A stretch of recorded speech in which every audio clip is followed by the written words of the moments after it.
नमस्कार दोस्तों, आज मैं आप सभी को भगवान श्री कृष्ण की 7 महत्वपूर्ण चमत्कारों के बारे में बताने जा रही हूँ। इसलिए दोस्तों इस कहानी को आप पूरे अंत तक जरूर सुनिएगा। भगवान श्री कृष्ण आपकी हर मनोकामना जरूर पूरा करेंगे। तो चलिए दोस्तों कहानी को स्टार्ट करते हैं। भगवान विष्णु की 8वें पूर्ण अवतार और हिंदू धर्म के पूर्ण संस्थापक लीलाधारी श्री कृष्ण ने तो यूं तो कई चमत्कार किए थे, जैसे जन्म लेते ही जेल के दरवाजे खुल जाना, यमुना में उफान के बावजूद यमुना द्वारा रास्ता देना, बहुत ही छोटी सी उम्र में पूतना, कालिया, नाग, कंस, चाणूर और मुष्टिक का वध करना। लेकिन मैं यहाँ सिर्फ ऐसे 7 चमत्कारों के बारे में बताने जा रही हूँ जो सिर्फ श्री कृष्ण भगवान ही कर सकते थे। तो आइए दोस्तों इन 7 चमत्कारों की अद्भुत कथाएं को शुरू करते हैं। पहला चमत्कार था दोस्तों, एक समय बाल श्री कृष्ण अपने सखाओं के साथ खेल रहे थे। बलराम ने देखा कि उन्होंने मिट्टी खा ली है। उन्होंने बाकी सखाओं के साथ मिलकर माँ यशोदा से इसकी शिकायत कर दी। यशोदा माँ तुरंत आई और कान पकड़कर पूछने लगी कि क्या तूने मिट्टी खाई है? भगवान श्री कृष्ण अपना मुंह बंद कर गर्दन हिलाकर बताने लगे कि नहीं खाई है। माँ ने कहा, मुंह खोल, तेरा मुंह देखती हूँ कि तूने मिट्टी खाई है या नहीं। श्री कृष्ण ने मुंह खोलकर कहा, ये सभी मित्र झूठ बोल रहे हैं माँ। ऐसा कहकर श्री कृष्ण भगवान ने अपना मुंह खोल दिया। माता यशोदा को मिट्टी तो नजर नहीं आई मुंह में, लेकिन इसके स्थान पर कृष्ण के मुंह में उन्हें संपूर्ण ब्रह्मांड के दर्शन हो गए। यह देखकर माता यशोदा घबरा गई थी और अपने लल्ला को गले से लगा लिया। दूसरा चमत्कार दोस्तों, भगवान श्री कृष्ण और बलराम उज्जैन में संदीपनी ऋषि के आश्रम में पढ़ते थे। शिक्षा पूरी होने के बाद जब ऋषि को दक्षिणा देने की बारी आई तो श्री कृष्ण को अद्वितीय मान गुरु दक्षिणा में संदीपनी ने श्री कृष्ण से मांगा कि उनके पुत्र को प्रभास क्षेत्र के समुद्र में रहने वाला एक शंखासुर नामक राक्षस चुरा कर ले गया है या वह समुद्र में डूब गया है, कृपया आप उसे वापस ले आए। गुरु की यह बात सुनकर श्री कृष्ण और बलराम दोनों ही प्रभास क्षेत्र के समुद्र तट पर गए और समुद्र देव से कहा कि वे गुरु के पुत्र को लौटा दें। समुद्र ने उत्तर दिया कि यहाँ पर कोई बालक नहीं आया है। तब समुद्र ने बताया कि पायच जन्य नामक समुद्री दैत्य, जो शंखासुर नाम से भी प्रसिद्ध है, संभवतः वह बालक को खा गया होगा। श्री कृष्ण बालक की खोज में समुद्र में उतरे। वहाँ उन्होंने पायच जन्य शंख में छिपे दैत्य को देखा। दैत्य का उदर चीरा तो कृष्ण को वहाँ पर कोई बालक नहीं मिला। तब शंखासुर के शरीर का शंख लेकर श्री कृष्ण और बलराम यम के पास पहुँचे। यमलोक में पायच जन्य शंख बजाने पर अनेक गण उत्पन्न हो गए।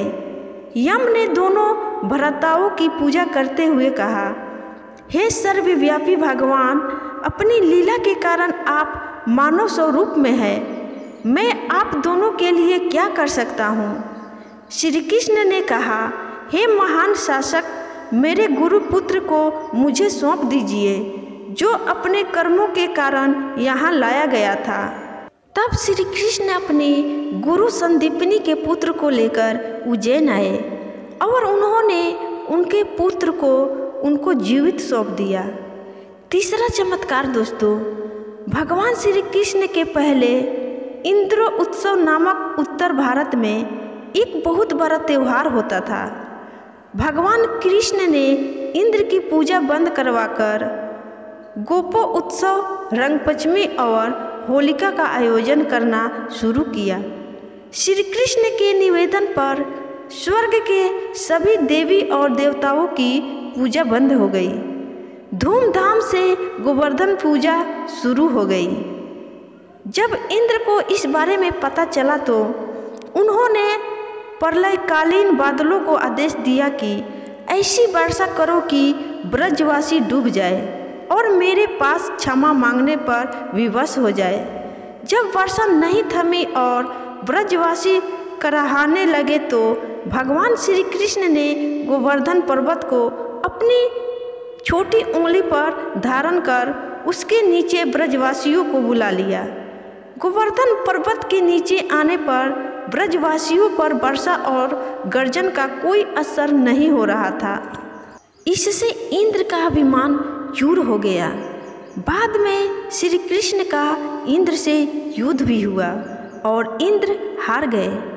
चौथा चमत्कार दोस्तों, महाभारत में दूत कीरा के समय युधिष्ठिर ने द्रौपदी को दांव पर लगा दिया और दुर्योधन की ओर से मामा शकुनी ने द्रौपदी को जीत लिया।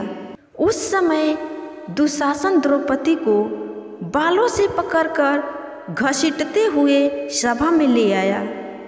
जब वहाँ द्रौपदी का अपमान हो रहा था तब भीष्म पितामह, द्रोणाचार्य और विदुर जैसे न्यायकर्ता और महान लोग भी बैठे थे, लेकिन वहाँ मौजूद सभी बड़े दिग्गज मुंह झुकाए बैठे रह गए।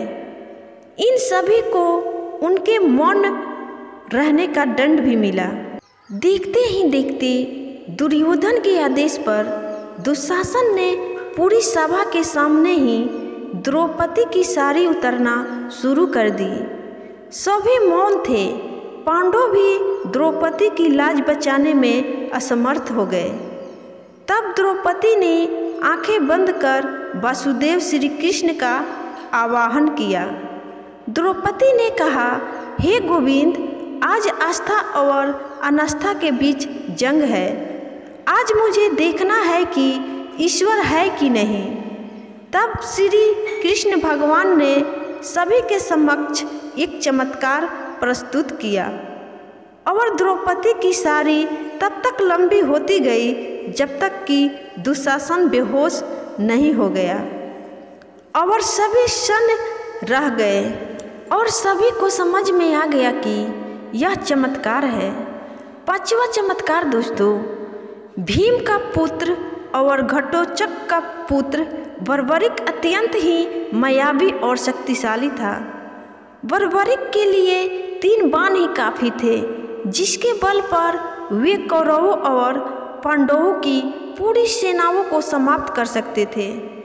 युद्ध के मैदान में भीम पुत्र बर्बरिक दोनों खेमों के मध्य बिंदु एक पीपल के वृक्ष के नीचे खड़े हो गए और यह घोषणा कर डाली कि मैं उस पक्ष की तरफ से लड़ूंगा जो हार रहा होगा। बर्बरिक की इस घोषणा से श्री कृष्ण भगवान चिंतित हो गए। तब भगवान श्री कृष्ण ब्राह्मण का वेश बनाकर सुबह बर्बरिक के शिविर के द्वार पर पहुंच गए और दान मांगने लगे। बर्बरिक ने कहा, मांगो ब्राह्मण, क्या चाहिए? ब्राह्मण स्वरूपी भगवान श्री कृष्ण ने कहा कि तुम दे ना सकोगे।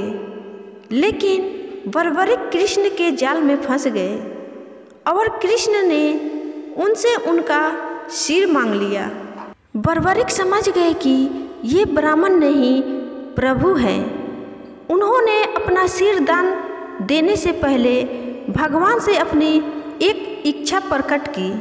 उन्होंने अपने पितामह पांडवों की विजय हेतु स्वेच्छा के साथ सिर दान देने से पहले कहा, प्रभु, मैं यह युद्ध देखना चाहता हूँ। तब श्री कृष्ण ने उसका सिर एक ऊंचे स्थान पर रखवा दिया और आश्चर्य की कटे सिर ने बर्बरिक महाभारत का युद्ध देख रहा था। जब बाद में उससे पूछा गया कि तुमने महाभारत के युद्ध देखा तो कैसा लगा, उसने जवाब दिया कि मुझे तो दोनों ओर से श्री कृष्ण ही लड़ते हुए दिखाई दे रहे थे।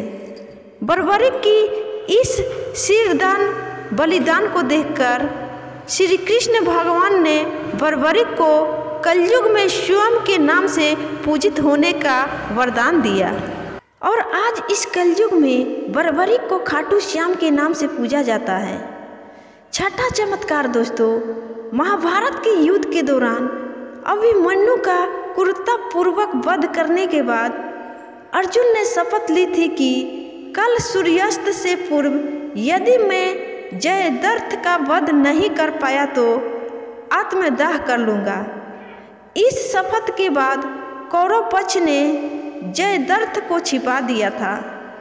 जब सूर्यास्त होने वाला था तो अर्जुन ने अपनी शपथ अनुसार अपनी चिता सजाना शुरू कर दी। तभी भगवान श्री कृष्ण ने एक चमत्कार किया और सूर्य को वक्त के पहले ही अस्त कर दिया। यह देख कौरव पक्ष में हर्ष व्याप्त हो गया। इस बीच जिज्ञासावश छुपा हुआ जयद्रथ भी हंसते हुए यह नज़ारा देखने के लिए यह सोचकर बाहर निकल आया कि अब तो सूर्यास्त हो ही गया है। जब श्री कृष्ण ने जयद्रथ को देखा तो उन्होंने अर्जुन को इशारा किया और तभी सभी ने देखा कि सूरज निकल आया है, अभी तो सूर्यास्त हुआ ही नहीं है। यह देखकर जयद्रथ घबराकर भागने लगा, लेकिन अर्जुन ने तनिक देर न लगाया। भागते हुए जयद्रथ को मौके पर ही उसकी गर्दन उतार दी। प्रभु श्री कृष्ण के 7वां अद्भुत चमत्कार दोस्तों सुनिए। अश्वत्थामा ने जब पांडव पक्ष के कुल का नाश करने हेतु जहां पांडवों के सभी पुत्रों को मार दिया था, वहीं उसने अभिमन्यु के पत्नी उत्तरा के गर्भ में पल रहे शिशु पर भी एक विशेष अस्त्र से प्रहार कर उसके गर्भ में स्थित शिशु को लगभग मार ही दिया था। यह देखकर श्री कृष्ण ने अश्वत्थामा से कहा, उत्तरा को परीक्षित नामक बालक के जन्म का वर प्राप्त है, उसका पुत्र तो होगा ही। यदि तेरे शस्त्र प्रयोग के कारण मृत्यु हुआ तो भी मैं उसे जीवित कर दूंगा। वह भूमि का सम्राट होगा और तू नीच अश्वत्थामा, तू इतने बधों का पाप ढोता हुआ 3000 वर्ष तक निर्जन स्थानों में भटकेगा। तेरे शरीर से सदैव रक्त की दुर्गंध निश्रित होती रहेगी, तू अनेक रोगों से पीड़ित रहेगा। इस तरह श्री कृष्ण भगवान ने अश्वत्थामा को श्राप दिया। वेद व्यास जी ने श्री कृष्ण के वचनों का अनुमोदन किया। तो दोस्तों, आपको श्री कृष्ण भगवान की लीलाओं भरी अद्भुत कथाएं आपको कैसी लगी कमेंट करके ज़रूर बताइएगा दोस्तों। और इस वीडियो को ज़्यादा से ज़्यादा शेयर जरूर करिएगा और इस वीडियो को लाइक भी करिएगा दोस्तों। और जाते जाते इस चैनल को सब्सक्राइब जरूर करिएगा, क्योंकि ऐसी ही कहानी आपको हमेशा हमारे चैनल पर सुनने को मिलती रहेगी। धन्यवाद दोस्तों।